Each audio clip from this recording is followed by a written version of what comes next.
Hello and welcome to the Spring 2010 Cash Drive. This is a brief video giving you some instructions as to how to use the interface. And this is the screen that you will see when you first go to log in. So I will log in here and I'll just take you through the few steps. This video should only last a few minutes. Your goal with all of this, so when you log in you'll see a screen like this. Your goal is to make this flag turn green. At that point, you have completed all the stuff that you need to complete, and you can go about your life. So the very first step is make sure that your profile is correct. So I have configured a user named AnybodyUser, and my wife, AnyWifeUser, and they live on the Happy Any Street, and they have a son who's Bobby, who is in Mary's second grade classroom, coincidentally with my son, Ahir. So what you want to do is edit your profile. Just to double check it, make sure that the phone number is correct, your emails are correct. When you put the phone number in, make sure you don't use dashes or dots or parentheses or anything. Just put the number in straight like that. If you don't want to have something included in the directory or viewables by somebody else, click the private box here, and then go ahead and hit update. Even if everything is correct, just hit update. So that takes you back through number one. Number two, students. So Bobby user, Mary Hummel, Mary's second grade class, 5551212. And then if any of this is incorrect, just go ahead and edit it. You should have all the students in here that are already here because we're not in a place where we're adding new students right now. If you do need to add a new student for whatever reason, or somebody's not in here, you probably want to talk to the help desk first. Because we're not sort of in that part of the school year. But it's fairly intuitive. Just click add a new student. And here, finally, we are at the meat of this, which is my campaigns. Note, red flag, not done yet. And the Campaign General Fund Cash Drive 2010-2011. Go ahead and click that. So this pulls up a pop-up that then will take you through the process of, how you actually fund and pay for, the PFG General Fund. A couple things on this screen. First off, the requested amount is $850 per child. More is better. We like getting more. And but the suggested is $850. That's already been filled in. So, note our community relies on contributions above the suggested level. If you want to see the current budget or the finance FAQ, they're right here. So, transparency is a very important part of this process. And so you can go ahead and click that if you want to get to the current budget. So, I'm going to say, let's make it $1,000 for Bobby. Go ahead and click the next button.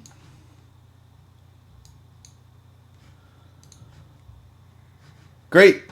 So here, $1,000, subtotal, total of $1,000. So it's subtotal out differently if I had more than one kid in here. The next step is corporate matching. Really want to take advantage of corporate matching. So, go ahead and click through to there. And what you will do here is first look to see if either you or your spouse is employed at one of the companies that is on these drop-down lists. And there's a bunch of companies here.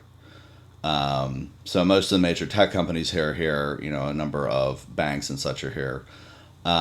Select the ones that are here, and if you know that your company has a matching program, you'll add a new employer and do this here.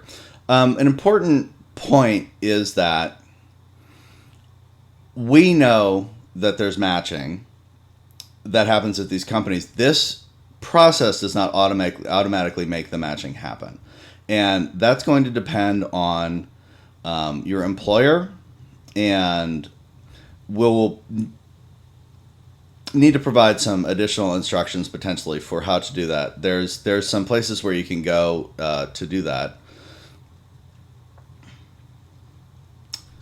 So we need to clarify this. This is a note for the folks that I'm sending this to right now. We need to clarify how exactly the corporate matching happens, and then I can put a little blurb in here about that. So that shouldn't really be a problem. Just tell me what it is. Anyhow, once that's set, then go ahead and continue. Okay, so what you want to do, presuming that this $1,000 is right, If you needed to change the dollar amounts for any of your kids, then you just go to edit donations. But presuming this is correct, what you do is you do pay my donations.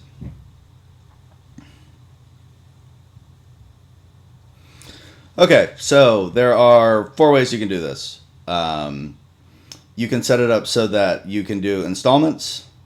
You can set it up so it is a single one-time payment, do it by check, or set up an automatic checking withdrawal every month. So select whichever one of these is optimal. I'm going to pick the subscription so you can see how the subscription stuff works.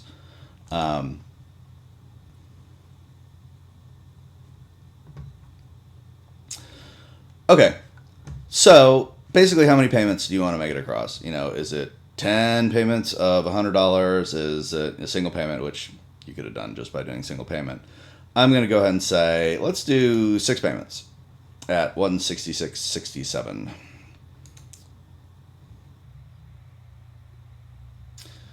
So now that we have set up the credit card installment subscription for this, you can see that no additional payments are necessary. We can then check out. Checkout will punt us over to Google donations. All of the credit card information and such is being handled and held by Google. And the reason why we're doing it this way is they have secure means to handle it. They have experience with doing this, and we don't have responsibility for dealing with any of the credit card information. So I'm not going to go through this part of the process because it's really simple, and I don't really want to have my credit card charged for the $166.67 per month for a random user. But all you have to do is, if you have a Google account, sign in and continue, and then you'll have to give credit card information, or create a Google account, your email address, password, location, put your card number in.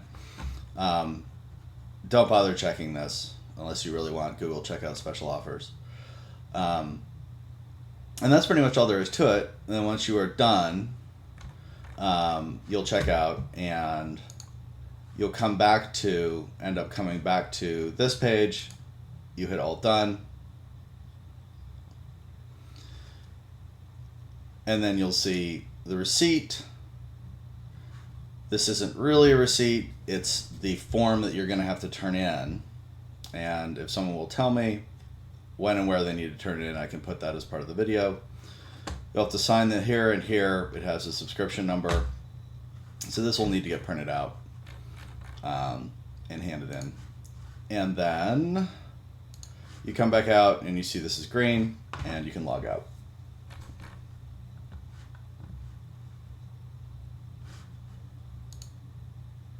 There's a couple other things. You can stop listening right now if you want to, but there's a couple other things that are kind of cool here. Underneath fundraising, there are a number of different reports that you can get. So if you want to look at what our goals are and where we are with respect to goals, what the response rate is over time, donation distribution, this is all available here. And so because this is something that is valuable for us to see where we are as a community in terms of the fundraising process. And that's that. You can click log out and you're done.